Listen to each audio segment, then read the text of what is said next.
Fala, galera linda do Fundamental 2, sejam todos muito bem-vindos a mais uma Cultura Geral com os desafios que vivemos hoje, né? Vivemos desafios talvez grandes, né? Talvez que nós nunca pensávamos que iríamos enfrentar. Começo esse vídeo de hoje desabafando um pouquinho com vocês. E na verdade, ao mesmo tempo, falando um pouquinho com vocês nesse desabafo, e ao mesmo tempo tentando apelar ao seu coração.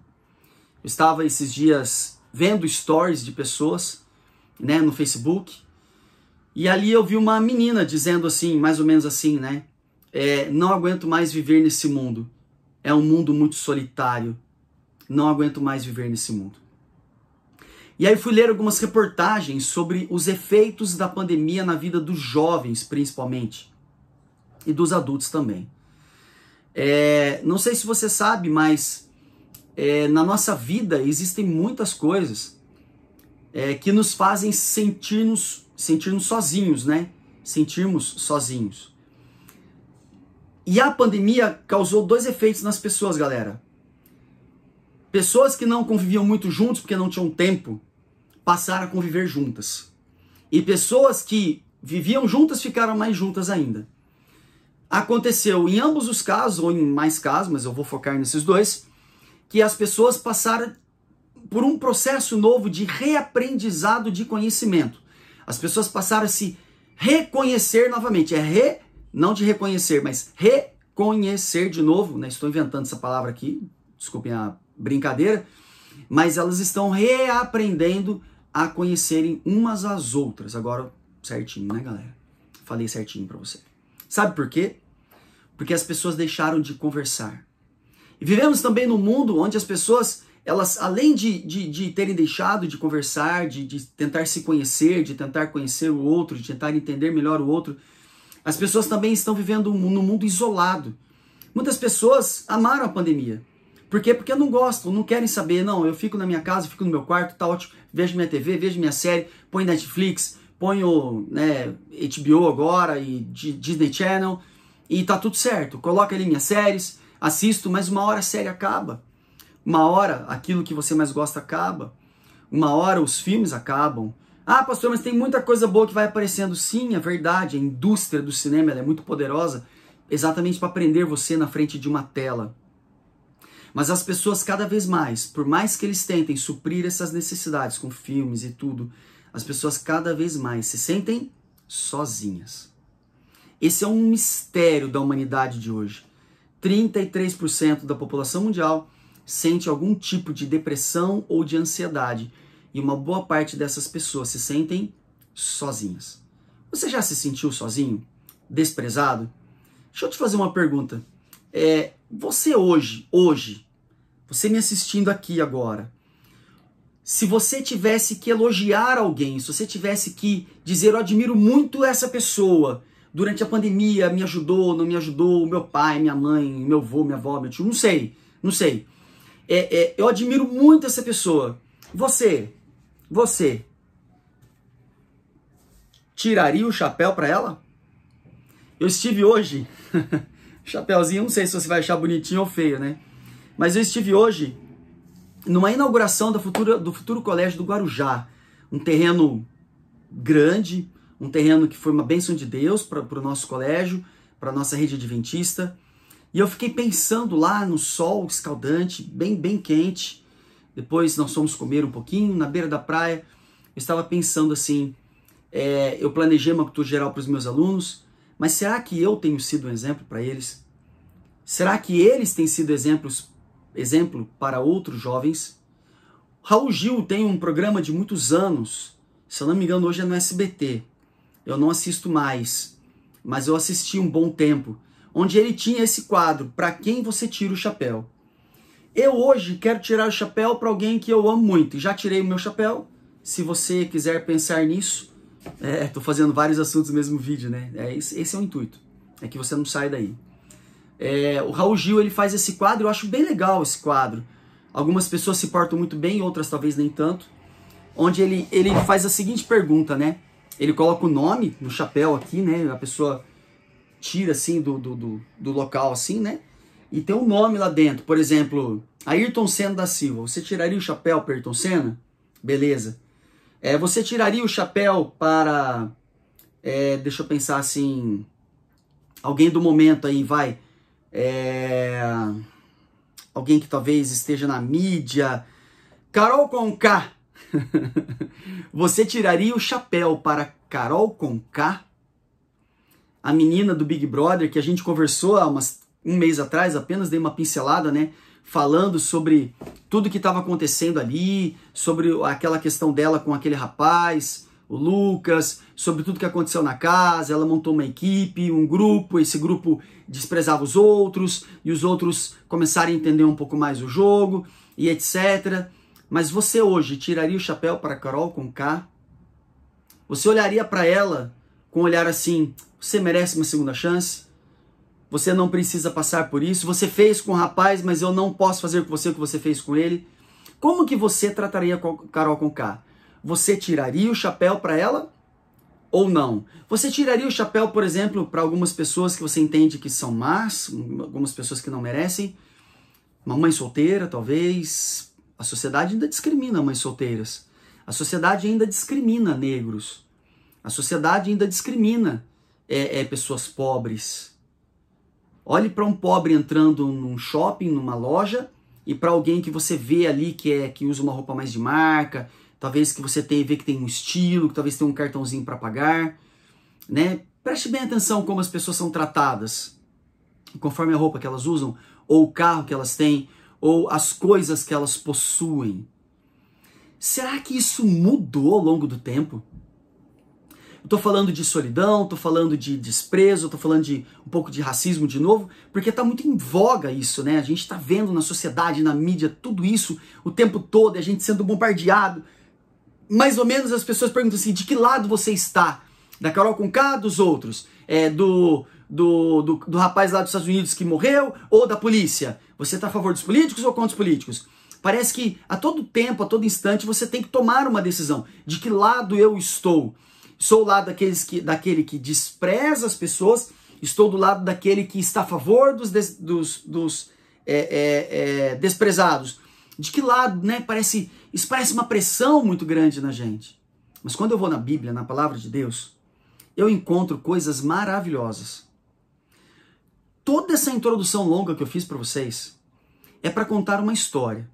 Uma história que envolve solidão, uma história que envolve desprezo, uma história que envolve racismo, uma história que envolve uma mulher que era marginalizada, uma mulher que teve caminhos errados, uma mulher que praticou atos errados, uma mulher que fez coisas erradas. E eu quero contar essa história para você. Tudo isso para você pensar. O que eu faria se eu estivesse no lugar das pessoas que estavam nesse Big Brother lá, Big Brother Brasil, com a Carol Conká? O que eu faria se eu estivesse do outro lado?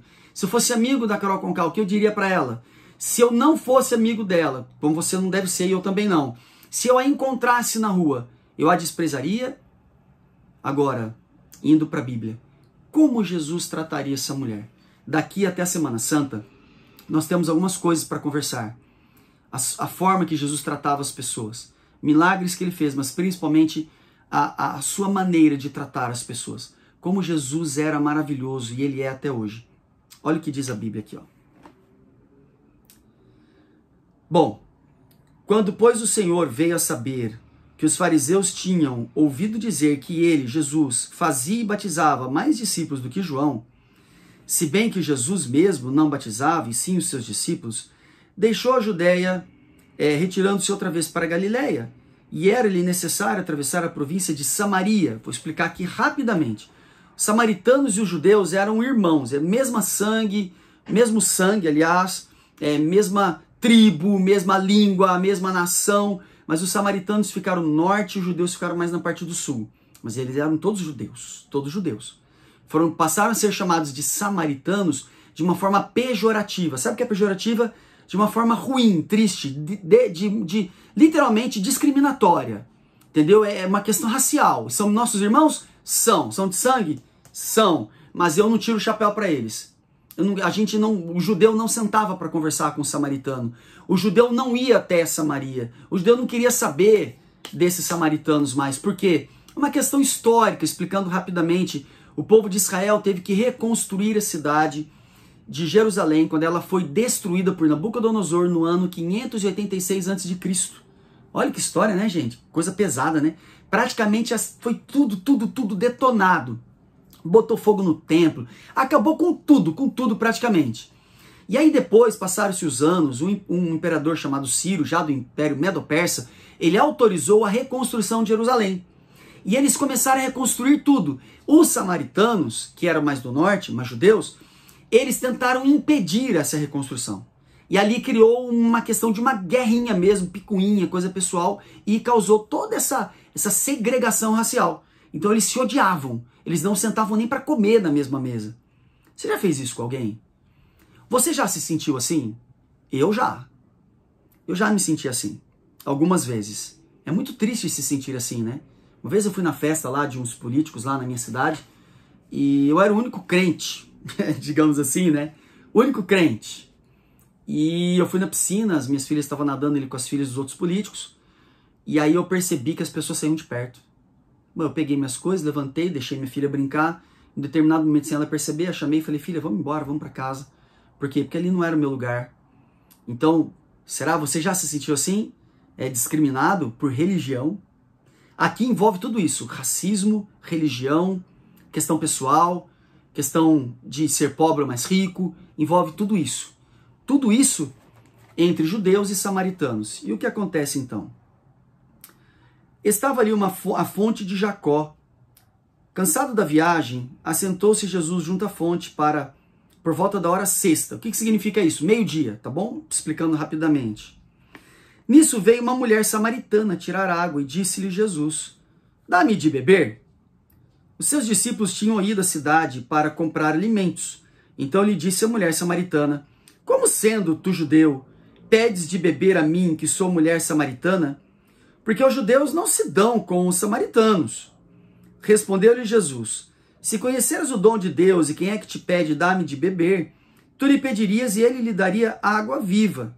Então olha só que coisa tremenda, galera. Isso é fantástico, essa história é uma história tremenda.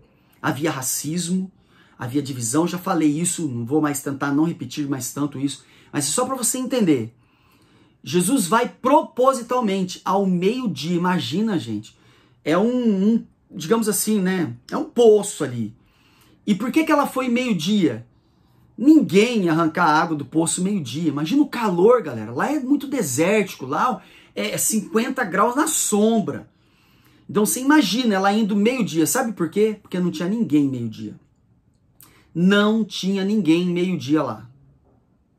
Ao ela ir meio-dia para esse tanque, para esse poço, tirar água, ela está declarando, eu tenho vergonha, eu sou desprezada, eu sou deixada de lado, ninguém conversa comigo, todas as pessoas me olham torto, então sou discriminada e assim por diante, sou sozinha. Beleza, vou enfrentar toda essa sociedade, todo esse mundo, toda essa galera, mas eu vou lá pegar água porque eu não tenho coragem. Vou ou não vou? Vou ou não vou? Enfrento ou não enfrento? Não, não tenho coragem. Então eu vou meio-dia para ninguém me encontrar. Por quê? Porque ela tinha vergonha de dizer quem ela é e de dizer o que ela fazia. Na verdade, as pessoas sabiam quem ela era e o que ela fazia. Mas Jesus começa a quebrar essa barreira. Porque Jesus não olha para nós como nós às vezes olhamos para os seres humanos. Ele não olha para nós como nós olhamos para as pessoas. Eu não estou dizendo que você faz isso, ok? Estou dizendo no mundo, num contexto em geral. Por exemplo, Jesus jamais desprezaria Carol Conká. Ele jamais olharia para ela saindo de um programa e diria assim, Carol Conká, vem cá, você não pode sentar aqui não, tá? Você sai daqui e vai para lá. Os judeus faziam isso com os samaritanos. Os judeus têm dificuldade de fazer isso com estrangeiros até hoje, ok? Na casa deles, você tem que ser judeu. É difícil um judeu receber alguém que não seja judeu em sua casa. Há várias linhas hoje do judaísmo, mas é um pouco mais complicado. É a questão que eles tratam assim, nesse quesito. Nada contra, cada um tem o seu jeito de encarar as coisas, mas Jesus não fazia isso. Ele começa uma conversa.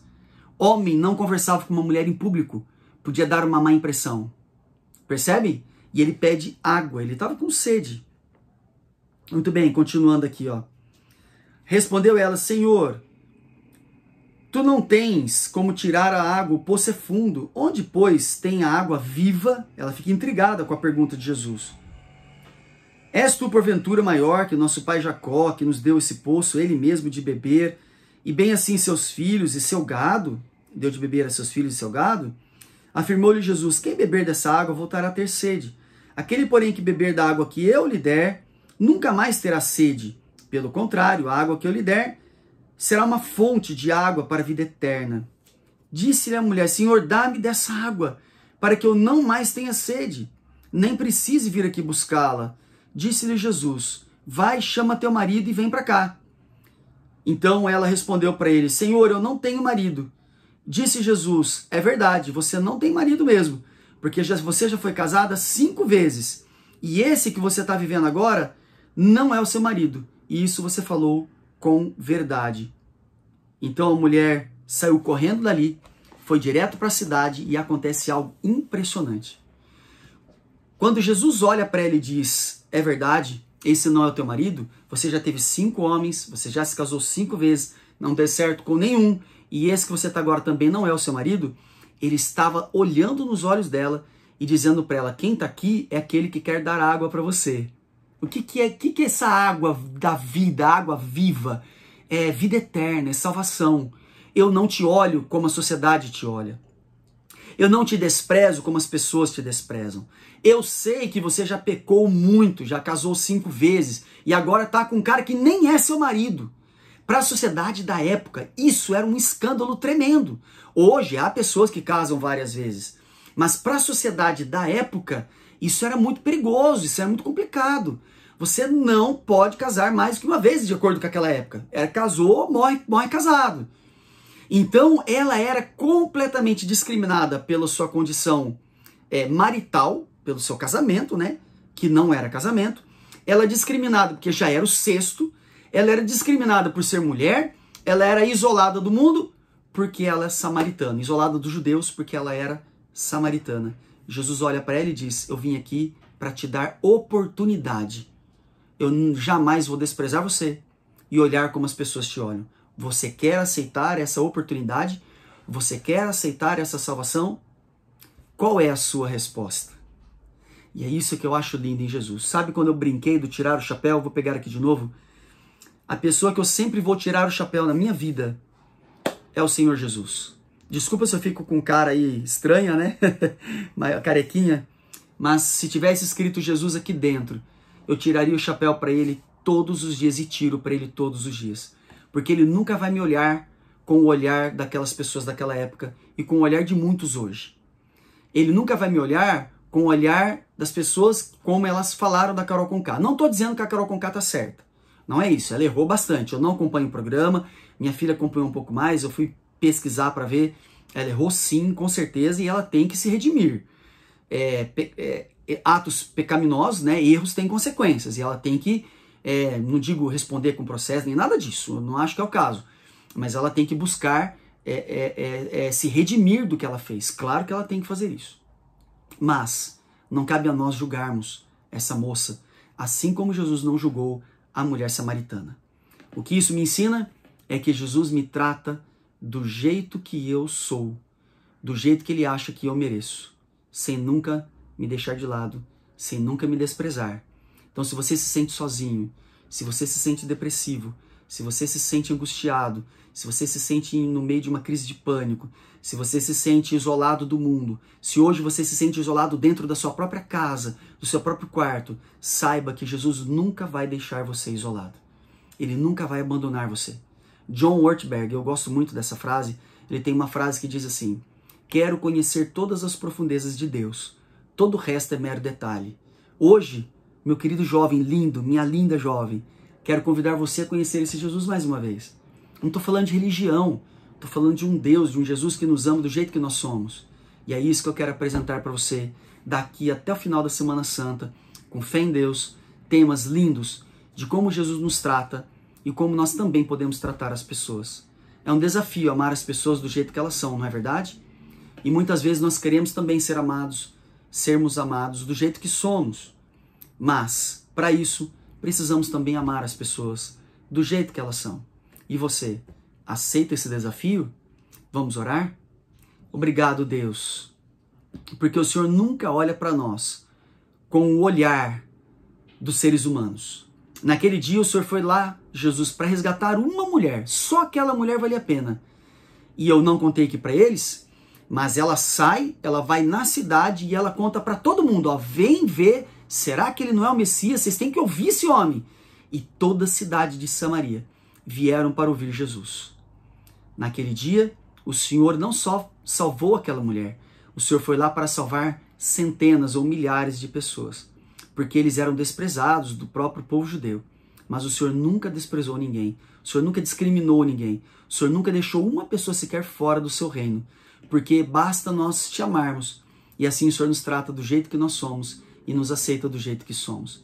Que os nossos jovens hoje, ao ouvirem essa mensagem, possam entender o quanto o Senhor é maravilhoso, o quanto o Senhor nos ama, e se eles se sentirem assim, que eles orem, te procurem, ou me procurem, para que eu possa ajudá-los a eles terem um encontro com o Senhor Jesus. E nunca mais, porque quando eles tiverem encontro com o Senhor, eles nunca mais vão se sentir sozinhos. Que nós possamos também aprender, Senhor, a não desprezar ninguém.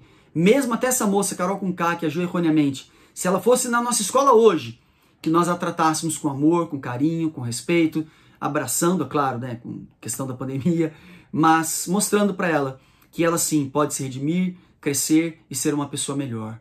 Que o Senhor abençoe a nossa vida, para que possamos mudar aquilo que precisamos e que Jesus inunde o nosso coração com esse amor tão maravilhoso que Ele tem, que possamos dar esse amor aos outros.